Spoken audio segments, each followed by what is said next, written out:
Tory party leadership contest because he can't count.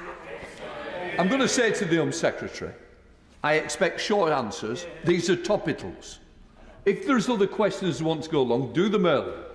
We will be staying here longer than you probably expected, because it's not fair to the backbencher on either side that I've got to represent. James Cleverly, let's have a good example of a short topic. Thank you, Mr. Speaker.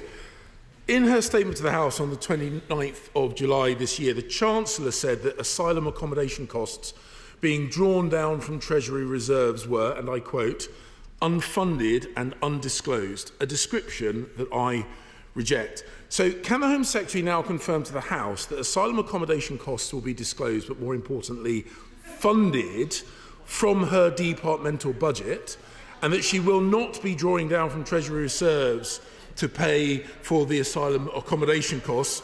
Or does she reject the Chancellor's description, and will she fund these costs in the same way that I did?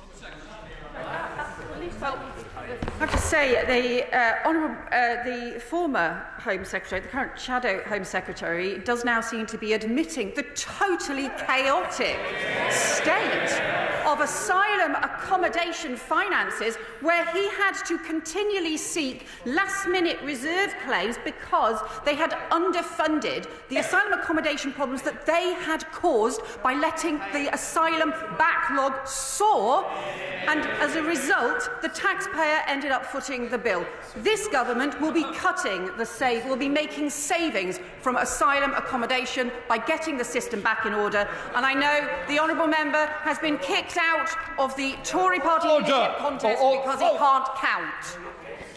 I'm going to say to the Home Secretary, I expect short answers. These are topicals. If there's other questions you want to go along, do them early.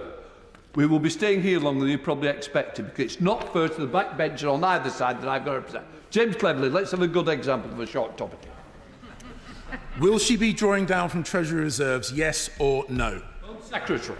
Well, this government has already been putting in place the funding to try and make good the total chaos that his government left us with. £700 million to send 4 volunteers to Rwanda. And how much did he spend on a flight?